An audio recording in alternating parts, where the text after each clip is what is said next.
This is Akashvani. In the program Spotlight, now we bring you a discussion on India-France strategic partnership in defense sector.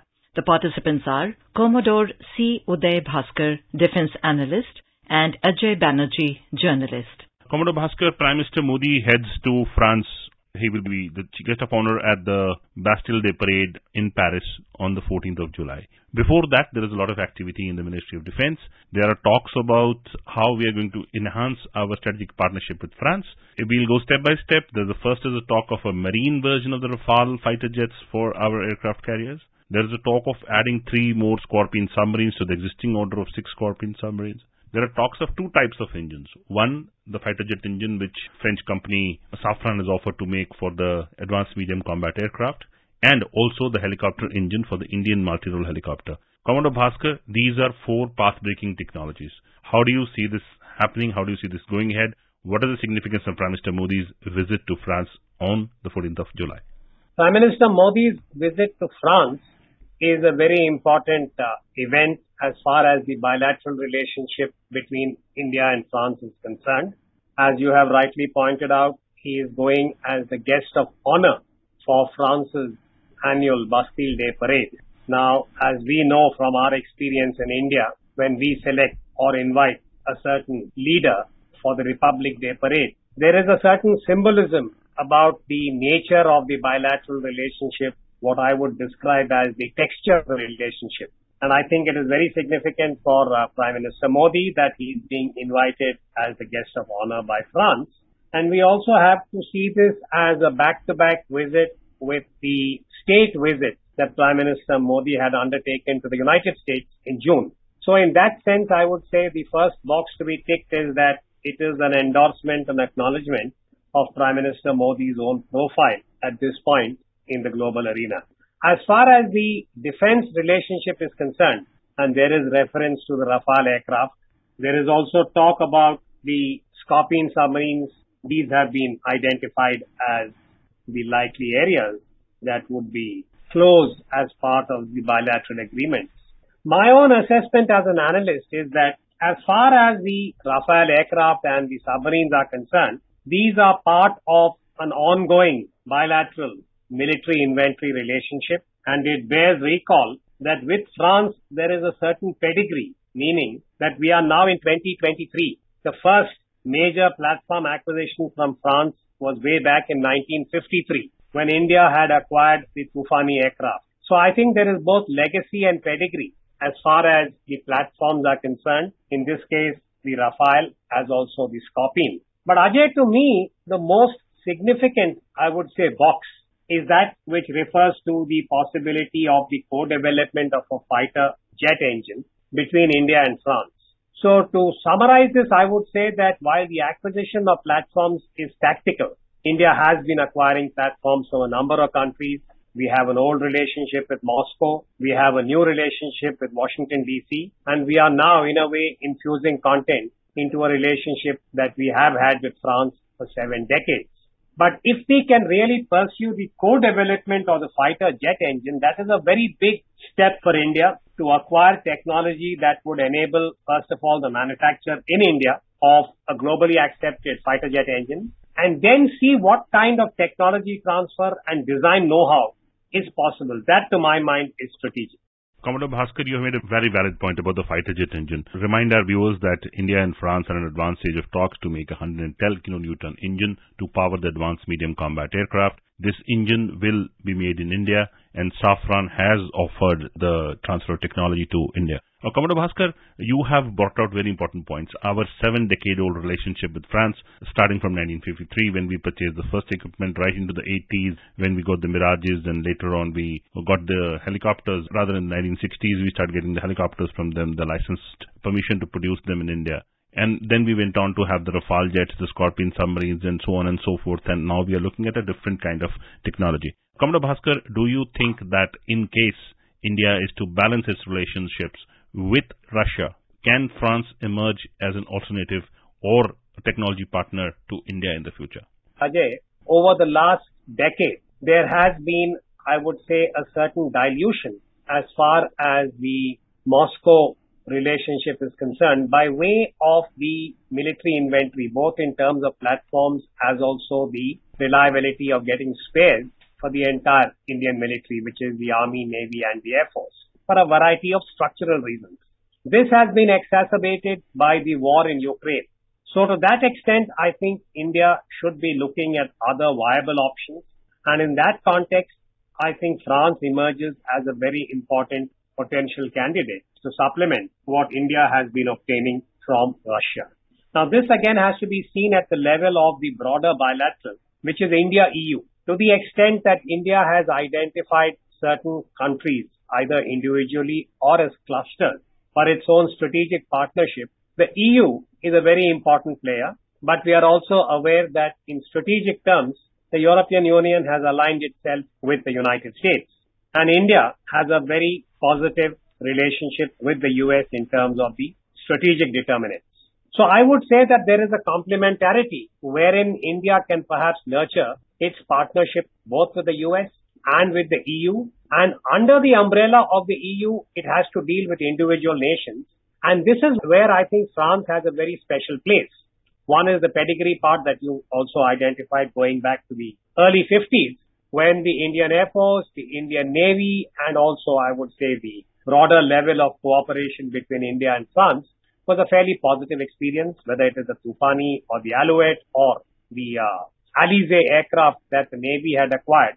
And the broad reduction was that France, yes, it provides good equipment that has served India well, but they also demand a certain price, and India has paid that price.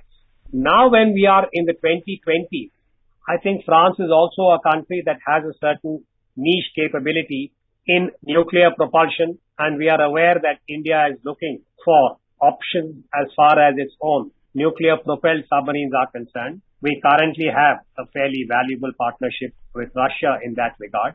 So I would say if you look at this in a holistic way, there is a strong case for India to invest in and with France as part of a broader relationship with the EU. And I think both sides have to arrive at what they would consider a win-win situation. And while India is in need of technology and design know-how, I think France is also aware that India is a very important swing state today in the global arena. And were India to make a choice, whether it's the Airbus, for instance, it's a different kind of example, but in the same, I would say, track, that when India decides to become a buyer, it is a very significant buyer and it gives buoyancy to that country. You may recall this happened to Russia after the end of the Cold War. The Russian Federation was in a very vulnerable state, and it was Prime Minister Narasimha Rao at that time who took a very important strategic decision to support the Russian military at that time, the military industry, so that it would in a way survive and also provide India with what India needed. So that was a very, I would say, well thought of, calibrated, strategic decision. So my own submission is that India should look at France in a very holistic way, not only for the immediate tactical requirements, but for the long term, so that the Atmanirbhar agenda that India has can be nurtured in partnership with France. And the holy grail or the big ticket item, to my mind, is nuclear propulsion. And where I think the world is going in terms of cyber, in terms of space, in terms of spectrum, AI, these are all areas where I think niche cooperation with France could have a win-win outcome for both nations. Commodore Bhaskar, you have made a very valid, long elucidating point that India needs to buttress its relationship with France and create an alternative. Commodore, I'll take you now to the tactical realm. The Indian Armed Forces are participating for the first time after 14 years at the Bastille Day Parade in France. For the first time we went in 2009, our soldiers have had a longer relationship in the World War I and World War II in saving several of the French cities. Several French cities have honored Indian soldiers and their role during the World War II. Commodore Bhaskar, this parade, how significant is it? After 14 years, our armed forces contingent will be there again. 270-odd number of people and a fly past by the Rafales. I would give a very high index of symbolism for the July 14th Bastille Day Parade in Paris.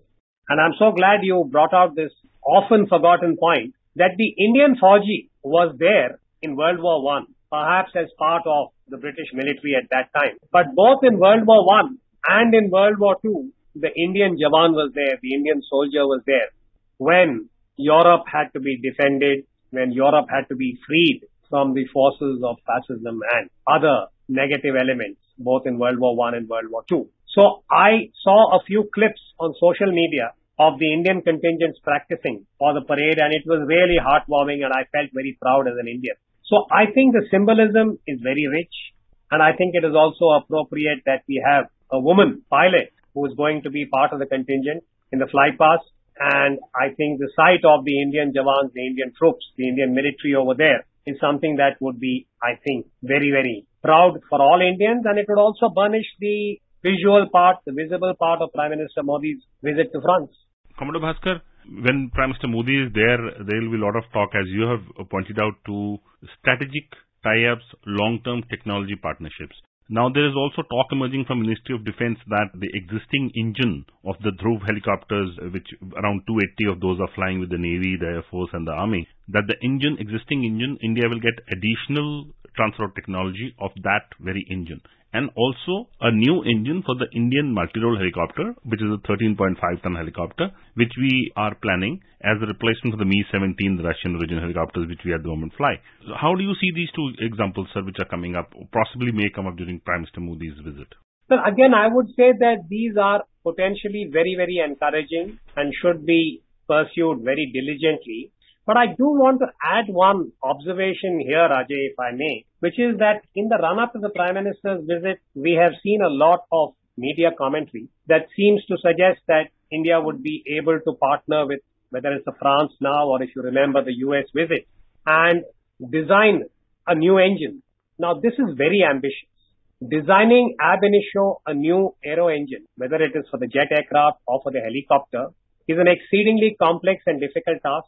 And we know from our Kaveri experience that there are many, many hurdles, many obstacles that have to be navigated and overcome, and we have not succeeded with Kaveri. France had tentatively made some kind of a probe as far as the technology cooperation is concerned with the Safran engine, but that has not been fully realized. So I would cautiously say that whether it is the helicopter engine or it is for the jet aircraft, for now, we also are talking about the twin-engine deck-based fighter, which is also very, very ambitious part of the DRDO's project, that India has to, I think, identify where it wants to invest in the partnership, more so when we have already got a certain offer from the United States, which had been identified during Prime Minister Modi's June visit to Washington, D.C. So I think we have to take a very calibrated decision about which partnership we will pursue, what is the level of technology transfer, and design know-how. That is the critical part. No country parts with design.